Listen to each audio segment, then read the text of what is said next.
ఇప్పుడు బీజేపీ ఎక్కడ గెలిచినా, కాంగ్రెస్ ఇతర ప్రాంతీయ పార్టీలు ఎక్కడ ఓడిపోయినా చాలా సార్లు వింటున్నాం. అదేంటంటే ఓట్లు చోరీ లేదనుకుంటే ఈవీఎంలను మేనేజ్ చేస్తున్నారనే ఆరోపణలు బయటకు వదిలేవారు చేతకాక.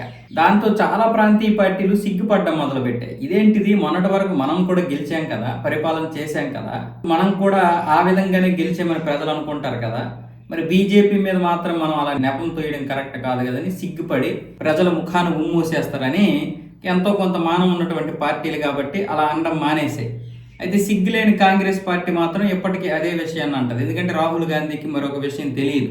అంటే అడ్మినిస్ట్రేషన్ విషయంలో మాట్లాడటం చేతగాక ఈవీఎంల గురించి మాట్లాడతాడు రాహుల్ గాంధీ. అయితే ఇప్పుడు ఈ ప్రతిపక్ష పార్టీలు ఏవైతే ఈ ఆరోపణలు చేయడం వదిలేసాయో ఇప్పుడు మళ్ళీ కొత్తగా ఇంకొక కొత్త కథనాన్ని అల్లడం మొదలుపెట్టాయి. అదే బీజేపీకి ఎంఐఎం బి పార్టీగా మారింది. మరి బి పార్టీగా మారినటువంటి ఎంఐఎం కాంగ్రెస్తో ఎందుకు పొత్తు పెట్టుకుంటది? మరి ఆర్జేడీతో ఎందుకు పొత్తు పెట్టుకుంటది? టీఎంసీతో ఎందుకు పొత్తు పెట్టుకుంటది? హర్యానాలో పొత్తు పెట్టుకుంటామని వచ్చినటువంటి ఎంఐఎంని మీరేం చేశారు? అసలు పట్టించుకోలేదు.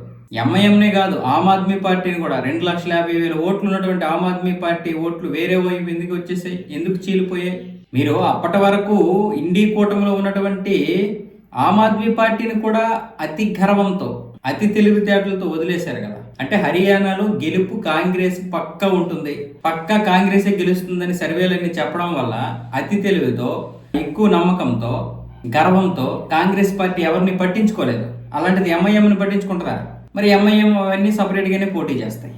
ఆమ్ ఆద్మీ పార్టీ సపరేట్గానే పోటీ చేసింది. చివరికి ఏమైంది? 25% జాట్లు ఓట్లు ఏవైతే ఉన్నాయో వాటి మీద మాత్రమే రాహుల్ గాంధీ పట్టుబట్టాడు తప్ప మిగతా 75% ఉన్నటువంటి ఇతరులను వదిలేశాడు. మరి దాన్ని ఎవడు నోటిఫై చేయలేదు. చివరికి ప్రజలు అరే ఇదేంటిది 25% ఉన్నటువంటి జాట్లకి అన్ని చేస్తామంటే మా పరిస్థితి ఏంటని ఓసీలు, బీసీలు అందరూ ఏకమై మొత్తానికైతే బీజేపీకి గుద్దేశారు. మరి ఇక్కడ ఓటమికి దీన్ని ఆలోచించకుండా ఎంఐఎం సపరేట్ గా పోటీ చేసింది, ఇది బీజేపీకి బి పార్టీ ఓట్లు చేల్చడానికి వచ్చింది అంటారేంటి? హర్యానాలో మేము కలిసి పోటీ చేస్తాం, మాకు సీట్లు ఇవ్వండి అంటే కాంగ్రెస్ ఎవరిని దేకలేదు అక్కడ. మరి మహారాష్ట్రలో కూడా కాంగ్రెస్ కూటమి ఏదైతే ఉందో ఆ శివసేన అంటే యూటీపీ శివసేన, అలాగే ఇటు కాంగ్రెస్ మిగతా పార్టీలన్నీ కలిసి పనిచేసాయి కదా, వాళ్ళతో ఎంఐఎం కలిసి పోటీ చేస్తాం, మాకు కొన్ని సీట్లు ఇవ్వండి, ఇక్కడ ముస్లిం ఓట్లు ఉన్నాయంటే మేము అన్ని సీట్లు ఇవ్వము అన్నారు. చివరికి ఏమైంది? సీట్లు ఇవ్వరు కాబట్టి ఎంఐఎం సపరేట్ గా పోటీ చేయాల్సి వచ్చింది. మరి అప్పుడు మరి ఎంఐఎం బీజేపీకి బి పార్టీ మళ్ళీ సపరేట్ గా పోటీ చేస్తే ఓట్లు చీలిపోతాయనే ఉద్దేశంతో మీరు ఇవ్వచ్చు కదా, అప్పుడు ఎంఐఎంకి సీట్లు ఇవ్వచ్చుగా.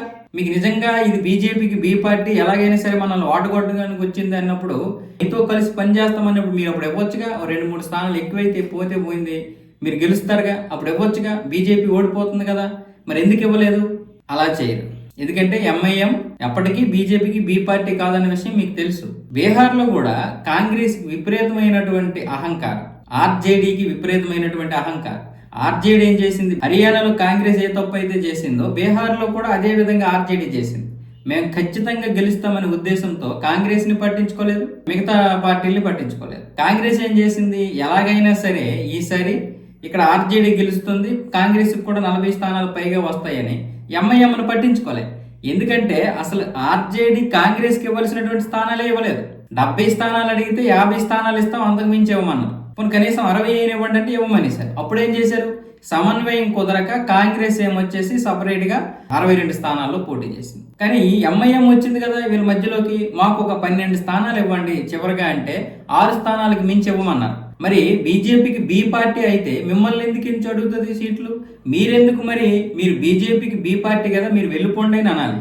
బీజేపీకి బి పార్టీ కాబట్టి ఒకవేళ అటు వెళ్ళిపోతే బీజేపీ గెలుస్తుంది కాబట్టి ఎలాగైనా సరే ఎంఐఎంని మనమే పెట్టుకోవాలి అని ఒక ప్లాన్తో మీరు ఖచ్చితంగా అడిగిన సీట్లని ఇచ్చేవాళ్ళు, అంతే కదా. మీరు నిజంగా అది బీజేపీకి బి పార్టీ అయితే ఒకటి మీరు పొమ్మని చెప్పేవాళ్ళు మొదట సీట్లు అడిగినప్పుడే, 2 ఎంఐఎం వల్లే బీజేపీ గెలుస్తుంది, ఓట్లు చీలిపోతాయి అనే ఉద్దేశం మీకుంటే ఖచ్చితంగా అడిగిన సీట్లని ఇచ్చేవాళ్ళు. అంటే ఇది ఏది జరగలేదు అనుకుంటే ఎంఐఎం ఏ విధంగా బి పార్టీ అవుద్ది?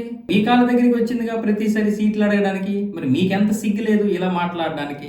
అసదుద్దీన్ ఓవైసీ 15 నిమిషాల్లో హిందువులు తలలు తీసేస్తాం, ఊచకోత కోస్తామని చెప్పినటువంటి ఒక మతోన్మాది బీజేపీకి ఎలా దగ్గర అవుతాడు? అయితే అసదుద్దీన్ వల్ల బీజేపీకి కలిసి వస్తుంది, ఆ మాట వాస్తవమే. మీకు సమన్వయం కుదరక అతను సపరేట్ గా పోటీ చేయడం వల్ల ఓట్లు చీలిపోతాయి. బీహార్లో బీజేపీకి మంచిగా కలిసి వచ్చింది 10-15 స్థానాల్లో. ఈ విషయంలో నేను ఒప్పుకుంటాను. అది ఆటోమేటిక్గా మీరే అలా తయారు చేశారు ఎంఐఎంని బీజేపీకి బి పార్టీగా.